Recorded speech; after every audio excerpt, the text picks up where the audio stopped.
সালিশি সভার নাম করে ডেকে যুবককে বেধড়ক মার, অভিযোগ খোদ মহেশতলায়। প্রতিবেশী তরুণীর সঙ্গে সম্পর্ক মেনে নেননি তরুণীর পরিবার। মহেশতলায় মীমাংসার নাম করে ডেকে যুবককে বেধড়ক মারধরের অভিযোগ। ঘটনাটি মহেশতলা পৌরসভার 18 নম্বর ওয়ার্ডের আকরাবগা নোয়াপাড়ার। অভিযোগ, শিক্ষা দিতে যুবককে ডেকে নিয়ে গিয়ে চুলের মুঠি ধরে চড় থাপ্পড় কিল ঘুষি মারেন তরুণীর পরিবারের সদস্যরা। ছেলেকে হামলার মুখ থেকে বাঁচাতে গিয়ে আক্রান্ত হন ওই যুবকের মা। যুবকের মাকেও মারধরের অভিযোগ তরুণীর 3 মামার বিরুদ্ধে। ইতিমধ্যে মহেশতলা থানায় অভিযোগ দায়ের করা হয়েছে। ঘটনার মুহূর্তের একটি ভিডিও সামনে এসেছে। এই ঘটনায় একজনকে গ্রেফতার করে গতকাল রাত তাকে আলিপুর আদালতে পাঠানো হয়। পাশাপাশি এই ঘটনায় একাধিক ধারায় মামলা রুজু করা হয়েছে। ইতিমধ্যে অভিযুক্তকে দুদিনের পুলিশ হেফাজতে নির্দেশ দিয়েছে আলিপুর আদালত। Bureau report, HR news 24। হয়েছিল যে আমি একটা মেয়েকে ভালোবাসতাম, ঠিক আছে, তাকে নিয়ে আমি চলে গিয়েছিলাম। তো থানায় অভিযোগ জানায় তার বাবা মারা।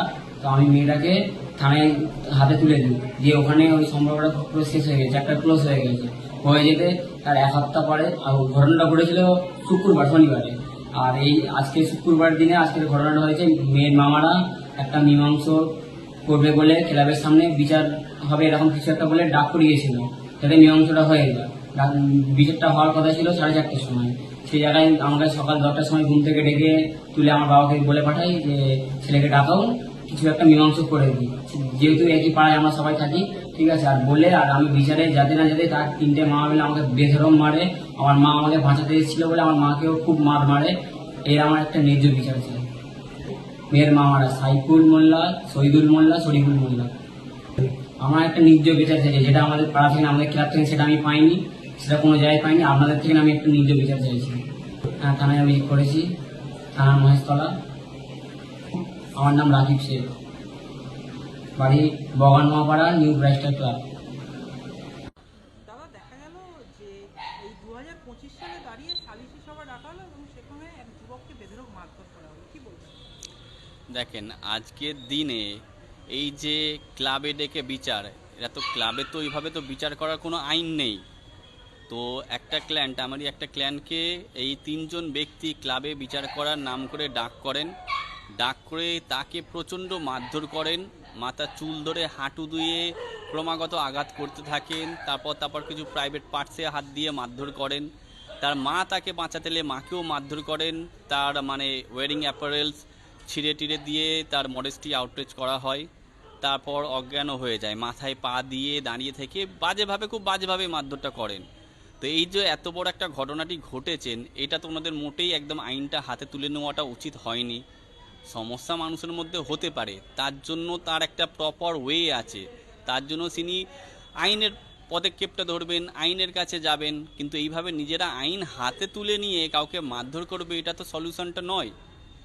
তো তারপর একটা কেস হয়, ওদের বিরুদ্ধে একটা কেস হয়, এবং ওরা যে মারধর করেছে তার একটা পুরো ভিডিও ফুটেজ আছে, প্রপার একটা এভিডেন্স আছে, ঠিক আছে। তারপর একটা মামলা করা হয়, মামলাতে সেখানে একজন অ্যাকিউজড পারসন অ্যারেস্ট হয়।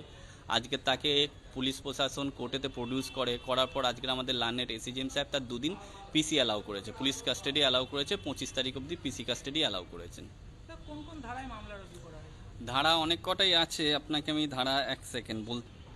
কোন কোন ধারায় মামলা রুজু করা হয়েছে? ধারা হয়েছে আপনার 126(2), 117(2), 109(1), 74, 351(2), 3/5 BNS এ মামলাটা হয়েছে। টোটাল 3 জন অ্যাকিউজড পারসন আছে, 3 জন আসামি আছে, যার মধ্যে একজন অ্যারেস্ট হয়েছে আপাতত। তো তাকে আজকের কোর্টে প্রডিউস করার পর আমাদের লার্নেট SCGM সাহেব তার 2 দিন পিসি অ্যালাউ করেছে, 25 তারিখ অবধি ওর পিসি আছে। আর বাকি 2 জন এখনও নট ফাউন্ড পালিয়ে আছেন।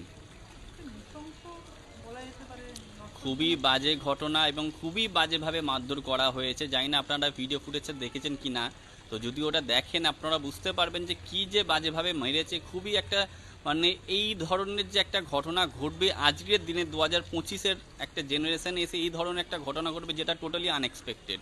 কেউ এভাবে তো আইন হাতে তুলে নিতে পারে না, না? এভাবে যদি কেউ আইন হাতে তুলে নেয় তার জন্য তাহলে তার উপযুক্ত শাস্তি পেতে হবে। আপনার নাম? আমার নাম অ্যাডভোকেট আজরুদ্দিন মোল্লা।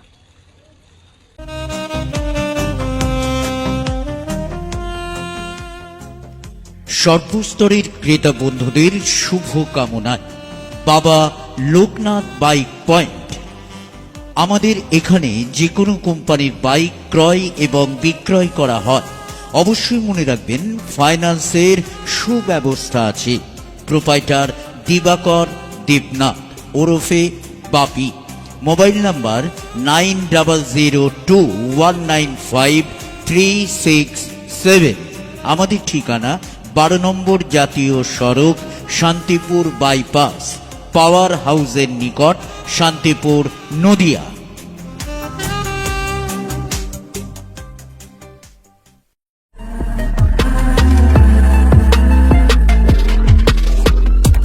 নমস্কার, আপনারা দেখছেন HR নিউজ 24, সত্যের লক্ষ্যে মানুষের পাশে।